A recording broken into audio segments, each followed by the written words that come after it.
Did anyone ever tell you that crossing into your 80s is not just about getting older? It's about entering a world no one prepares you for? It's not the birthdays, the slower mornings, or the gray hair you see in the mirror. It's the silence that creeps in where voices used to be, the sudden emptiness in rooms once full, and the weight of time pressing differently on your shoulders. Life after 80 carries a truth few dare to say out loud. It is both beautiful and brutal, filled with wisdom and peace, but also absence, fragility, and moments of piercing loneliness. And here's the shocking part: if you don't see these changes coming, they can crush you with surprise, leaving you wondering why no one warned you. But when you recognize them, you no longer stand at their mercy. You can prepare, you can face them with dignity, and you can shape these final chapters into something profoundly your own. If you find value in uncovering these hidden truths, make sure to subscribe and support this channel so we can keep creating meaningful content to inspire and guide you through life's deepest stages. Now let me ask you, which truth feels more difficult to face after 80? A. Losing people you once counted on every day. B. Realizing your body no longer recovers the way it used to. Comment A or B below. I'd love to hear your answer. After 80, one of the first changes you face is not in your body, but in your relationships. The shift is so subtle at first that you might not notice until the silence becomes impossible to ignore. The phone rings less often, the visits grow shorter, and the voices that once filled your days gradually fade. Friends who were once a regular part of your life stop calling, neighbors move away, and some quietly leave this world. It is not rejection, it is simply time. Yet it leaves a hollow space that can weigh heavily, no matter how strong you are. I knew a woman named Margaret, 83, who had spent decades hosting Sunday dinners. Her home had always been full of noise and warmth. She cooked for 12, even on ordinary nights, expecting laughter to spill across her table.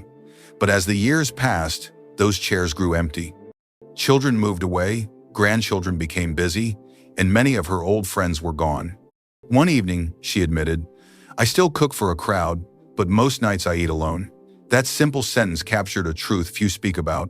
Loneliness after 80 often comes not with tears, but with silence, an emptiness that seeps into ordinary routines.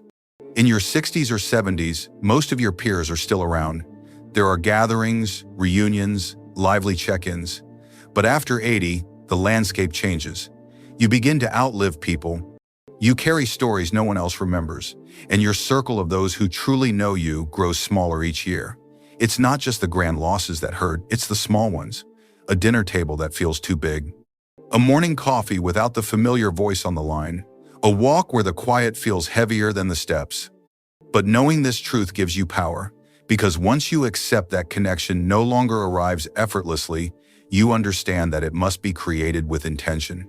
After 80, connection becomes a choice, a discipline, a kind of courage.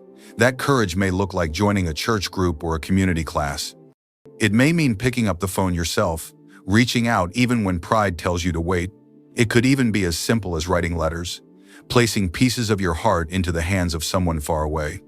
I once met a man named Charles, 84, who refused to surrender to the shrinking of his world. After losing his wife and closest friends, he felt the silence closing in. Instead of retreating, he invited neighbors, some he barely knew, for coffee each week. What began as awkward small talk became a circle of new companionship. "They don't replace the friends I lost," he told me, "but they remind me I'm still part of something alive." His story proves that while you cannot stop the circle from thinning, you can keep it from disappearing altogether. The reality is clear. After 80, connection doesn't come to you as it once did. You must go to it. That means opening new doors even when old ones have closed, stepping into unfamiliar spaces, and choosing to keep your heart open when it would be easier to close it. It takes energy, yes. It takes courage. But you already carry both, because reaching 80 is itself proof of resilience. And when you dare to seek connection again, the silence that once felt unbearable can soften. It can be filled once more with voices and laughter, perhaps different from before, but no less meaningful. In that choice lies strength, and in that strength lies the possibility of a life still rich with belonging. By the time you reach your 80s, the body begins to tell its own story in ways that can no longer be ignored. The resilience that once defined your younger years fades into something more fragile, more unpredictable. A small stumble on the stairs, a short spell of dizziness, or even a simple cold that lingers longer than expected can turn into a life-altering event.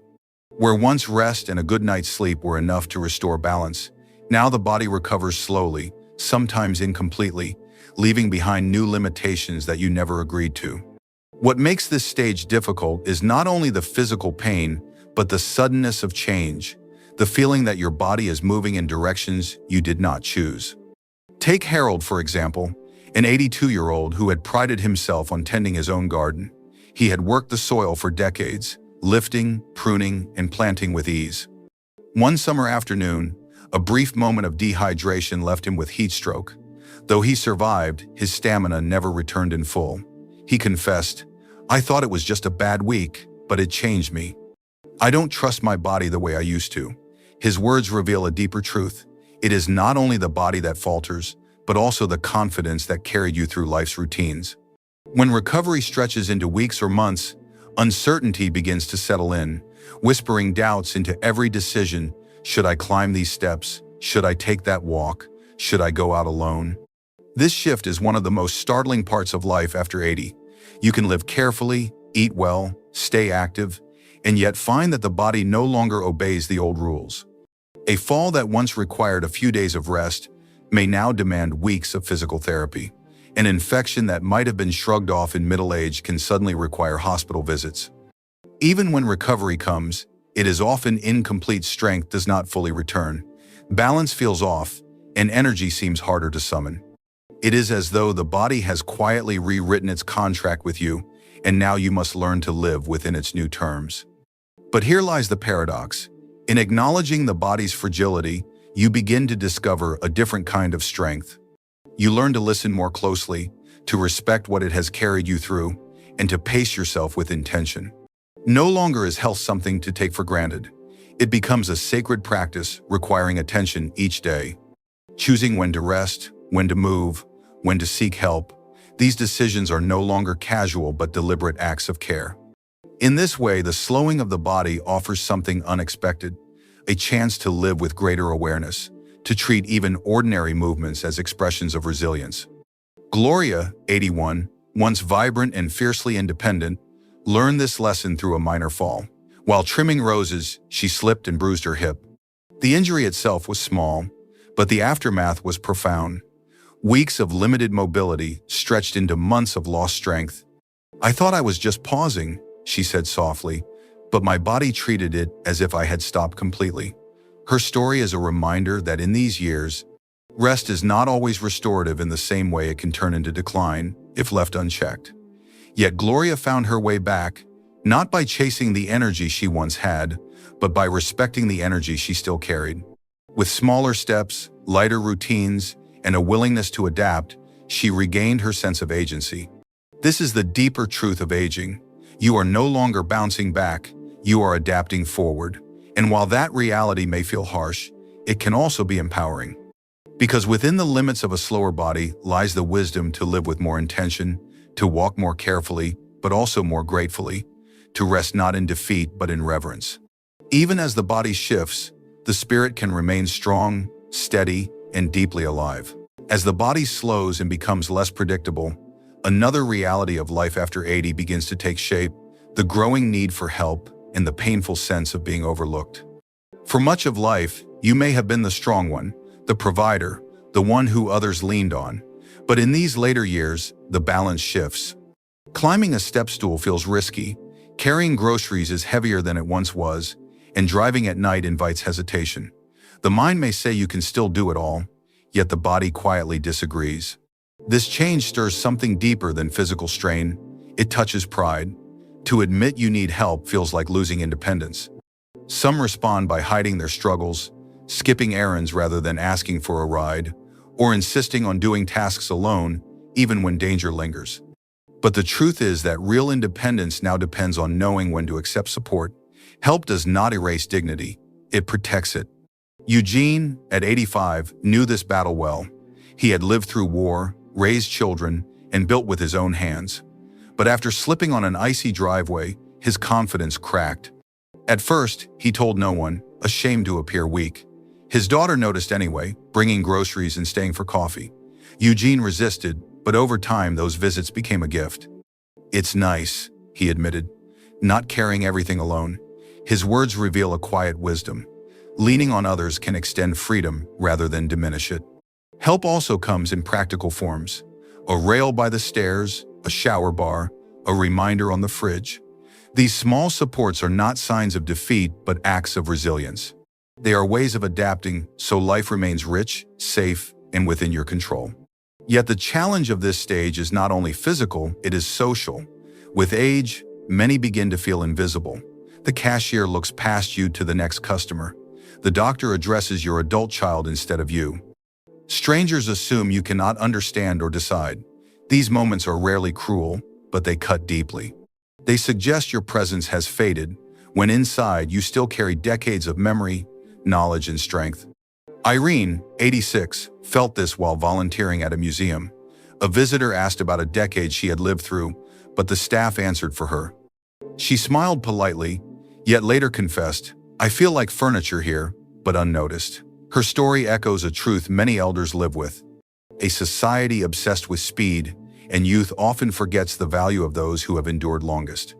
But invisibility is not inevitable. Even when the world overlooks you, you can choose not to disappear.